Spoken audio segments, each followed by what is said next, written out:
Next on Worcester News Tonight, candidates for the 17th District face off in Worcester. We'll have a look at tonight's debate. Plus, snow in October. Details on if any measurable snowfall fell today across central Massachusetts. Good evening. Thanks for joining us. I'm Andy Madison. We begin with the race for the 17th District, one which has gotten a little testy between the two candidates. Tonight, Representative Kate Campanale, the incumbent, and challenger Moses Dixon went against each other in their first official debate. Our Cam Jandro joins us live with the details. Cam? Dozens gathered at Our Lady of the Angels Church to see Republican Kate Campanale and Democrat Moses Dixon go back and forth in a debate for the 17th Worcester District. The candidates were asked questions by a panel covering a number of topics, including the opioid crisis, economic development, and the casinos in the state.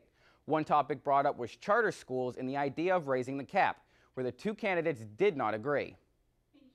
Thank you. There are 78 charter schools in the Commonwealth with a waiting list of 74,000 kids. 74,000, that is a tremendous amount, and shows that there is a demand for charter schools. It will not add additional dollars to the public school system. So I think, there's a lot of misnomers out there about what it will and what it will do. But I can tell you the right choice is to make sure that we have a well-funded public school system.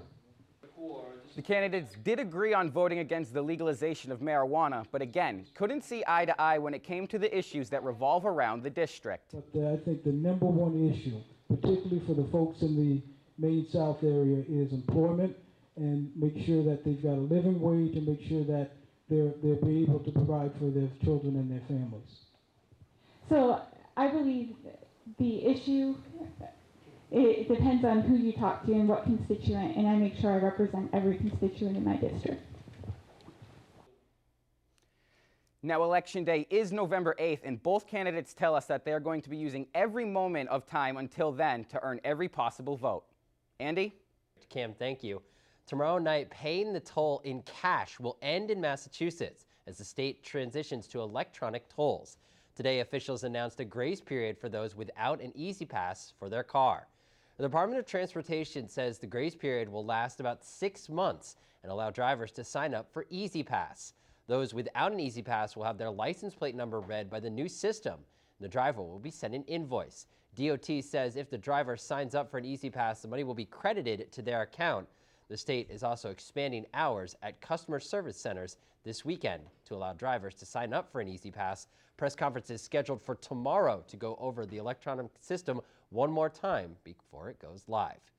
In Warren, one person is dead after a crash on the Massachusetts Turnpike. The accident happened around 11 this morning on the eastbound side of I-90. Police say the driver of a car in the breakdown lane was hit by another car. The victim's identity has not been released.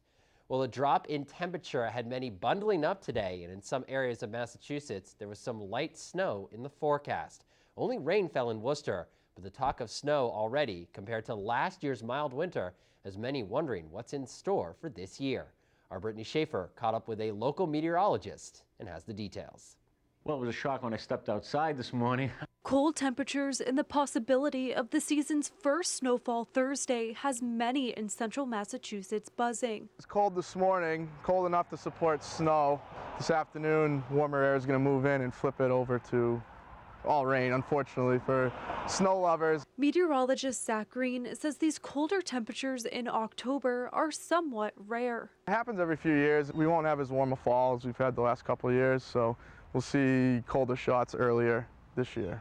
As for the upcoming winter, Green says the city should prepare for large amounts of snow. I think we're going to see more snow than last year, and I think temperature-wise, we're average, if not a little bit below average. We use November 1st as our target date to have all our snow equipment, our sanders and plows ready to go. I always like it when it's cold. Unseasonably cold is always a win for us. Wachusett Mountain is one spot happy about seeing some colder weather, and the ski area is hoping for much more snow than last winter. It's completely different this year than it was last year. We're expecting, a good ski season with lots of snow. The city's Department of Public Works has its salt and snow supplies in place and we're ready to go Thursday. The snow budget for Worcester this year is $4.2 million.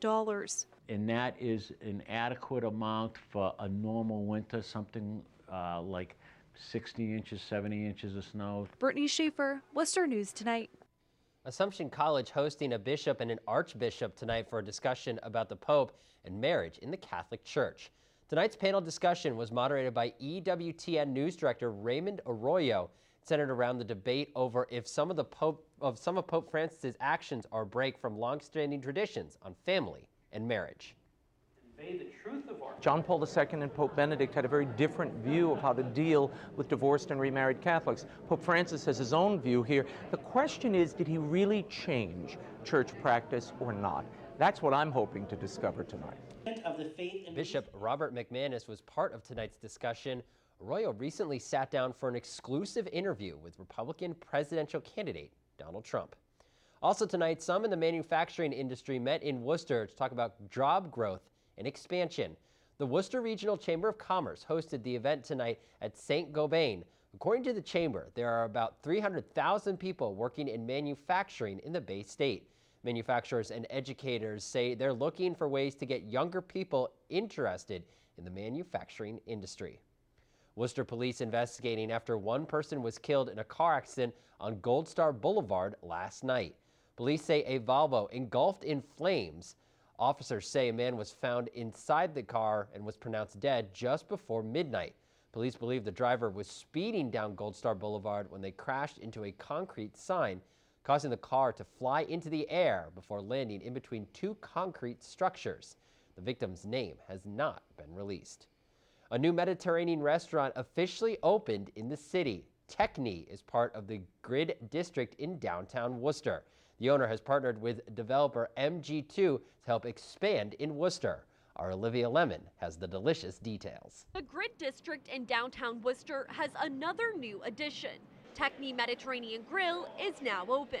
An opportunity to really kind of serve some international food here that's very fresh and healthy and that people love, and do it in a really authentic, unique way. Owner Frank Peace says his goal is to make Worcester an 18-hour city.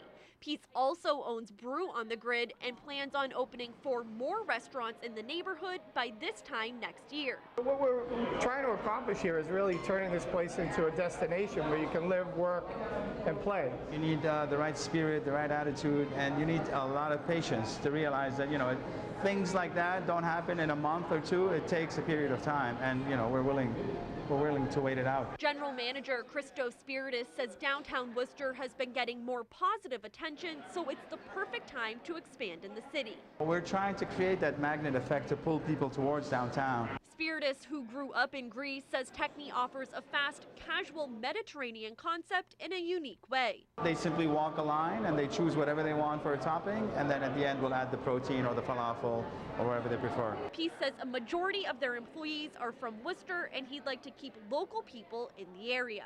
It's really exciting to be able to create jobs, but to see your people moving up is a pretty awesome feeling. Olivia Lemon, Worcester News Tonight. A Holden man is facing 2 counts of arson, accused of setting another man's vehicle on fire in West Boylston. Officers responded to a residence on Yorktown Road around 1 Monday morning. The victim was able to extinguish the flames after a neighbor alerted him to the fire. Evidence at the scene helped police identify the suspect as Thomas Gage, a man that is known to the victim. At the time of his arrest, police say he was in possession of a stolen vehicle and had 3 outstanding arrest warrants from previous crimes. Mambo drinks on Water Street will now only serve 21 and over, following a massive fight outside the lounge earlier this summer. The Telegram and Gazette reports the Licensing Commission approved the permanent restriction today. The incident in August involved between 100 and 200 people, and according to police, many participants were armed with baseball bats and beer bottles. The commission has also ordered the bar to close for 1 day.